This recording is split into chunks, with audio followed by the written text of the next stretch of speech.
This morning on PHL17 Morning News, an arrest has been made in the hit-and-run death of an 8-year-old girl. We'll have the details. Wildfires continue to wreak havoc on residents and businesses in Tennessee. We'll have a full report. The 76ers were supposed to play the Sacramento Kings last night, but the game had to be postponed due to conditions on the court. Our Matt Alba is live in South Philly with that story. And remembering the inventor of the iconic Big Mac. PHL 17 Morning News starts now.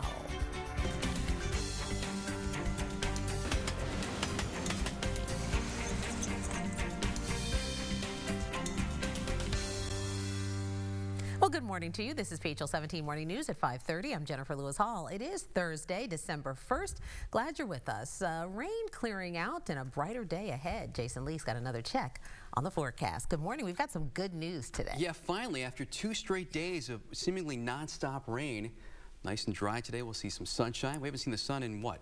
Days. Seems like forever, doesn't it? Today should be a nice day in store. We'll get to that in a second. Let's go outside. PHL17 is taking a look at Center City, Philadelphia. There it is. Really a nice mild morning as we step outside the front door. Temps in the 50s across the region. 57 right now in Philadelphia. That's actually higher than we're going to be later on this afternoon. Let me show you the Doppler radar because we are seeing really the rain for the most part has moved out of the way.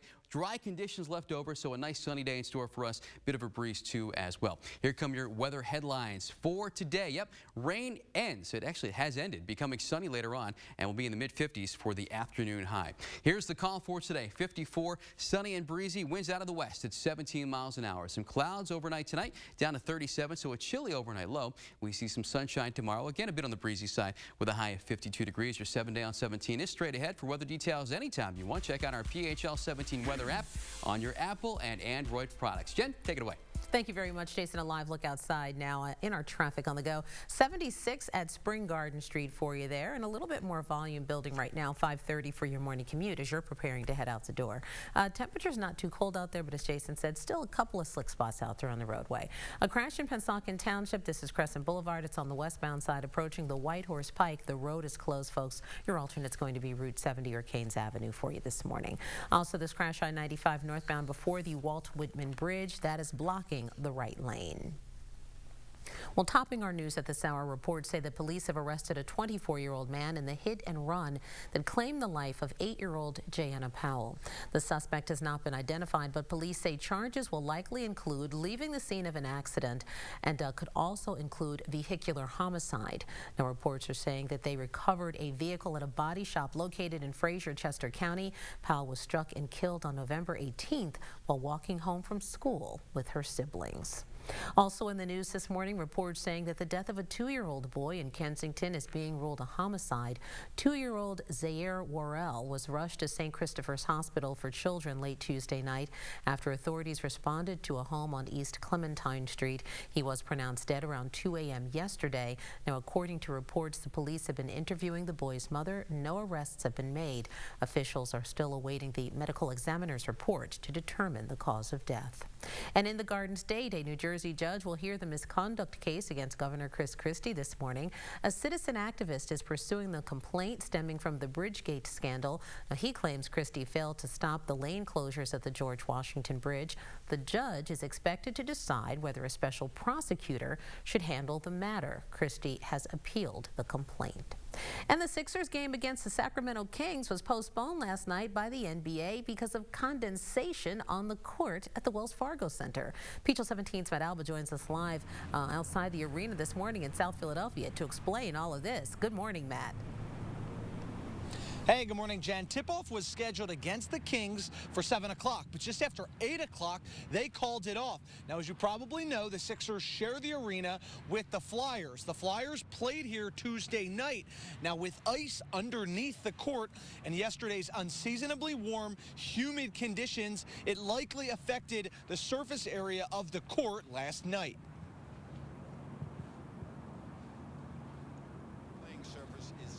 For the player on this surface, so they have called this now. Sixers staff. Now, Sixers staff and even players from the Sacramento Kings tried to mop up some of the water that was all over the court. A lot of people confused as to whether this was rainwater or from the ice below the surface. Kings center and NBA superstar DeMarcus Cousins made a lot of people laugh as he tried to mop up some of the condensation with 2 mops in hand. A lot of people talking about that on Twitter. Fans booed as the postponement was announced, but 76ers CEO Scott O'Neal said tickets to Wednesday's game would be valid for any makeup game, and fans in attendance would get an additional ticket to another game, either December 5th versus Denver, December 14th versus Toronto, or December 18th versus Brooklyn. Now, on Twitter, the Kings trolled the Sixers organization and posted a tweet saying, "Tonight's game has been postponed. Y'all can trust the process, but not the floor. Shaking my head at the Sixers." Now, the president of the Wells Fargo Center, John Page, he said with ice under the surface, sometimes humidity is their biggest opponent.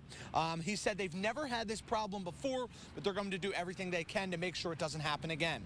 Live in South Philadelphia, Matt Alba, PHL17 Morning News. All right, thank you very much, Matt. We'll see you in a bit. Well, in other news, a judge in Montgomery County has rejected a petition from the Green Party presidential candidate to recount the votes in over 70 precincts in the county. The petitions were part of an effort by Jill Stein to seek a recount statewide in Pennsylvania. Her campaign filed a petition in Commonwealth Court for the statewide recount. Now, that will be considered on Monday. And if you have an old cell phone, the Philadelphia police would like to have it. They are collecting old cell phones to help victims of domestic violence. Phones can be dropped off at any police district, detective division, headquarters, or the special victims unit. The phones will be reconditioned and given to victims of abuse so that they will have access to police 24 hours a day. And Penn State University must now pay Mike McQueary nearly $5 million more in damages following his whistleblower action against the college. The judge's order brings McQueary's total award in the case to about $12 million. The former assistant football coach sued the school for how he lost his job, he claimed, and how he was treated when he reported seeing a boy be raped by Jerry Sandusky. Last month, the jury awarded McQueary $7 million in damages. And drivers in Delaware can reserve a retro 5-digit license plate starting today. The black and white plates have long been a highly sought-after item in the first state. The new low-digit tags will be available while supplies last. Now, drivers can buy stainless steel or porcelain plates for $110 plus fees. Still ahead, the 7-day forecast, plus the latest on the wildfires in Tennessee and the newest member of Donald Trump's cabinet. That and more as PHL17 Morning News rolls on. Taking a look outside through Skycam 17, a much clearer view of St. Joseph's University today versus yesterday's fog, and temperatures aren't too bad either. Jason Lee has a check of the forecast. Good morning. Hey, Jen, good morning. Yeah, much better morning. No fog. The rain's moving out of the way, and yeah, warm temps, 57 degrees right now in Philadelphia. And as we take a look at Doppler radar, we see that the rain that we had yesterday and the day before, all that's moved out to sea right now. So we are dry. We'll be dry for the next few days around here, so it'll be really nice. Here's your almanac for today, forecasting an afternoon high of 54. The record was 72, set in 2006. Overnight low 37. The record was 11, set in 1875. Sun comes up at 7:04 this morning, sets at 4:36 this afternoon. 54 degrees, becoming sunny and breezy later on today. Clouds and 37 tonight. Sunshine tomorrow. We'll see 52 for the high. Your exclusive 7-day on 17 goes like this. Saturday, sunshine, 49 degrees. So cooler conditions coming, but the sun hangs around through Monday. Jen, we'll send it back to you. All right, thank you very much. Let's get you out the door with a check of our traffic on the go. We do have a live look at 95 at Girard Avenue. Things bustling there a bit this morning, 540 right now. For your morning commute, again, Jason said some clearing skies out there, so some good news. A crash on 95 northbound before the Walt Whitman Bridge, Packer Avenue. That has since cleared. Also good there. And a crash, Willistown Township, Paoli Pike between Rustic Lane and Pattison Lane. There is a crash in that area. The Route 11 trolley shuttle busing on SEPTA, New Jersey Transit, DART, and PATCO are on time. Well, as rescue and fire crews move into neighborhoods in Tennessee scorched by raging fires, authorities are getting a better picture of the damage. Diane Gallagher has that story. As wildfires continue to burn in eastern Tennessee, the death toll is rising.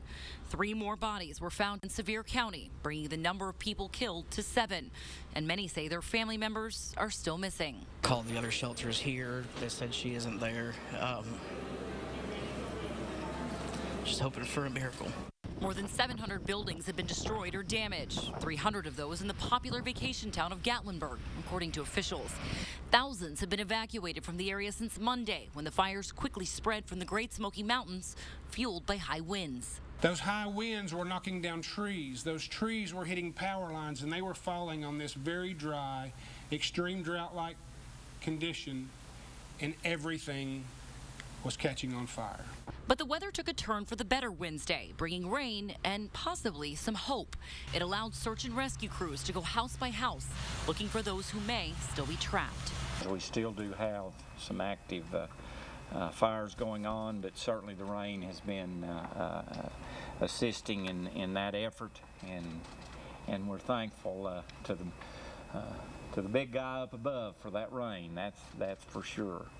We have rescued 3 people that were trapped. That is some good positive news for a change. I'm Diane Gallagher reporting.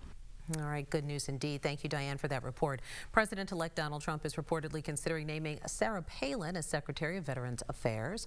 Palin endorsed Trump's presidential run earlier this year, and the VA has faced accusations of mismanagement and efficiency. Sarah Palin's son spent a year in Iraq while serving in the Army.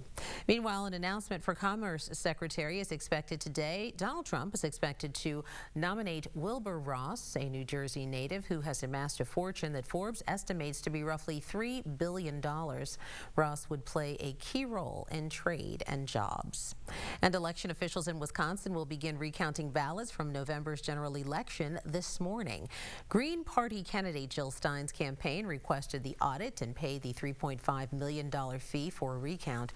Earlier this week, a judge rejected a lawsuit by Stein to have the ballots recounted by hand. Stein cites statistical anomalies as her reason to review the election results. Meanwhile, Kanye West has now checked himself out of the hospital. According to reports, West left the UCLA Medical Center after getting treatment for more than a week for a personal mental breakdown. West is now home with his wife Kim Kardashian and their children, and is under the care of his personal physician. And the fast food world is mourning the man who created the Big Mac. Ginny Moose reports on the legacy of his famous burger. The creator of the Big Mac did not die from a Big Mac attack. Oh, it's not really that unhealthy. Big Mac's maker, Mr. Jim Delegati, lived to the age of 98. It was nearly 50 years ago that he first served a Big Mac at his McDonald's franchise near Pittsburgh. It was an instant success, went national, immortalized by the jingle. To all beef patty, special sauce, lettuce, cheese, pickles, onions, and a patty, special sauce. Where is the special sauce? There's the special sauce. The original Big Mac sold for 49 cents at the time. Now it's as much as $5 and sold worldwide. Though in Paris, What do they call a Big Mac? Big Mac's a Big Mac, but they call it Le Big Mac. you know, they say that only 1 out of 5 millennials has even ever tasted a Big Mac. McDonald's didn't lower its flag to half staff, but it did tweet, "Jim, we thank and will forever remember you." Fans posted Big Mac tribute photos. One suggested to honor his legacy, why not return the Big Mac to its former size? It's become so small it's pathetic. Not true, says McDonald's. It's been the same size since inception. Another fan suggested if they cremate him, they should put him in a Big Mac box. I love Big Macs.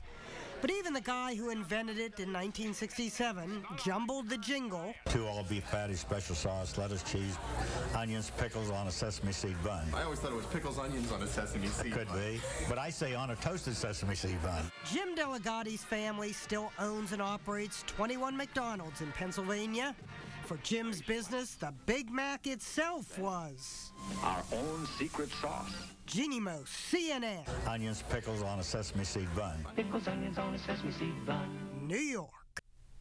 All right, know the jingle. Still ahead, our Lauren Berman introduces us to a food delivery company out of Baltimore that's planting roots in Philadelphia with healthy food. Plus tips to keep your car safe during the holiday season. That and more as PHL17 Morning News continues.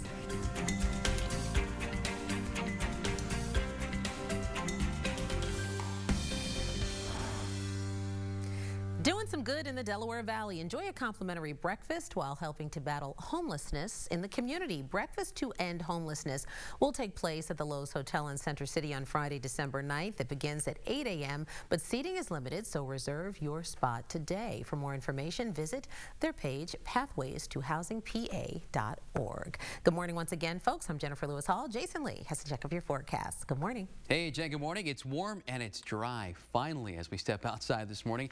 Area temps in the 50s, 57 degrees right now in Philadelphia. Take a look at the Doppler radar for the first time in a while. We show that it's all clear. There's that system that moved through yesterday. That's out to sea right now, so you can see not affecting us. It is dry. Bus stop forecast for the kids later on this morning. They'll see a nice amount of sunshine when they get on the bus, and 53 degrees. Our afternoon high later on will be 54. Sunny and breezy. Clouds tonight down to 37. Sunshine returns tomorrow up to 52. Jen, we'll send it back to you. All right, thank you very much. Well, Hungry Harvest Delivery Company, based in Baltimore, is planting its roots in Philadelphia, bringing food right to your doorstep. Its aim, creating zero-waste agricultural systems that give back to those in need. Our Lauren Berman explains.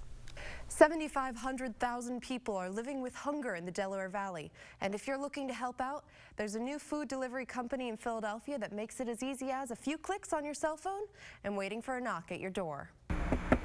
Hungry Harvest is a recovered produce delivery company on a mission to end food waste and hunger in the United States. Hungry Harvest officially launched in Philadelphia at the start of November after an 8-month test period. Each Sunday, the company hand delivers recovered food to more than 400 customers. There's a food desert in many places in the city where people don't have access to fresh fruits and vegetables. So the fact that that food is being made available to these people is huge to me. 40% of food goes to waste in the U.S. Could be a carrot that's too big, or a farmer who's had a really great growing season and has more than he can sell. What we can do is we buy these fruits and vegetables that nobody else is buying, package it in boxes, and deliver this rescued produce to our customers. For as little as $15 a week, customers will receive hand-delivered fruits and veggies, while also donating food to Philabundance. That's built into part of our mission. So we are donating to Philabundance for every customer, every single delivery that you get. Hi, Hungry Harvest. Thanks so much. Besides the convenience of food delivered right to her doorstep, customer Emily Koch says it's Hungry Harvest's upcycle mission that really got her attention. It's that it's food with meaning, and so their rescuing of food that wouldn't otherwise be sold that could come to my house felt like something that I could do. So why don't supermarkets want the food? It could be a minor scratch, cut, or bruise, or as Emily has discovered, an odd shape. There is a lemon legitimately the size of both of my fists. Just the hugest lemon I have ever borne witness to in my life. No word yet if this company will expand to restaurants, but Plotch assures me it's in the works. Either way, it's a good cause you can really sink your teeth into. Reporting in Center City, Lauren Berman, PHL17 News. Oh, that's awesome. Thank you, Lauren. Well, we hear warnings all the time. Do not leave your holiday shopping bags where thieves can find them, like in your vehicle. They'll break into your car and get them. Jonathan Gregg has more. As sad as it sounds, they're breaking in the car. Tom Almagrabi knows firsthand some people are out to steal your holiday packages. Almagrabi owns a glass repair shop. On Saturday, 3 cars were inside. A back window, a door glass, and a door glass. 5 more lined up outside. Also for door glass. All broken into since Black Friday. And while Almagrabi says crooks work year-round, there's no season. A car thief is always going to be a car thief. Between now and Christmas, families may lose big-ticket items. Not only that, since it is the holidays, replacement glass is on short supply. The thief is already out waiting for them. So consider yourself warned. He says if you have more shopping to do, put all your bags in the trunk. And move your car before going back in. 100 feet away from where you parked your car, or on the other side of the mall. Because the thief is thinking you already left one home. And never leave shopping bags or anything in plain sight. I mean, it happened to me in the past. My own personal car. Because to a thief, leaving valuables on the seat is as good as leaving the door wide open. Wow, excellent tips there. Well, it is December 1st. Time to take a look back on this date in history with Lauren Berman. Good morning, Jen, and I cannot believe it is the beginning of December. Where did November go? Well, today marks the anniversary of numerous milestones in American history. In the automobile industry, in 1913, Ford Motor Company began using a movable assembly line. Henry Ford's invention reduced the time it took to make a car from more than 12 hours down to 2 hours and 30 minutes. An amazing transformation. And in 1955, Rosa Parks refused to give up her seat on a public bus in Montgomery, Alabama. Her actions led to the year-long Montgomery bus boycott and sparked the beginning of the civil rights movement. And in 1991, Michael Jackson topped the music charts with Black or White. Baby, it don't matter if you're black or white. Said you're being my brother, it don't matter if you're black or white.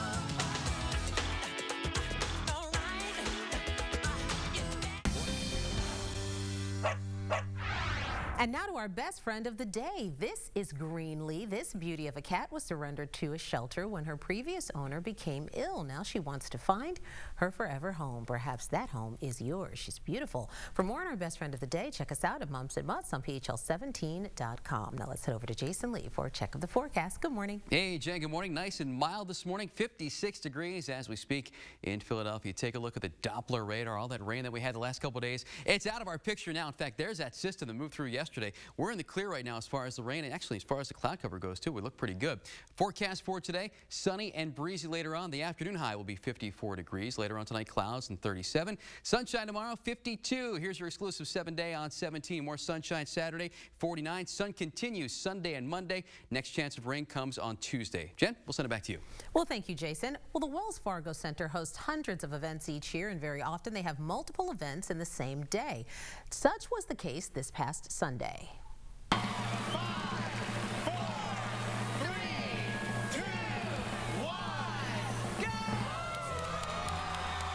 Well, that, of course, is the Rockefeller Christmas tree lighting right there. What a beauty that is, that people gathering in the rain actually to see that, and a number of performers also kicking off that event. So again, a beautiful way to start the holiday. Very, very nice.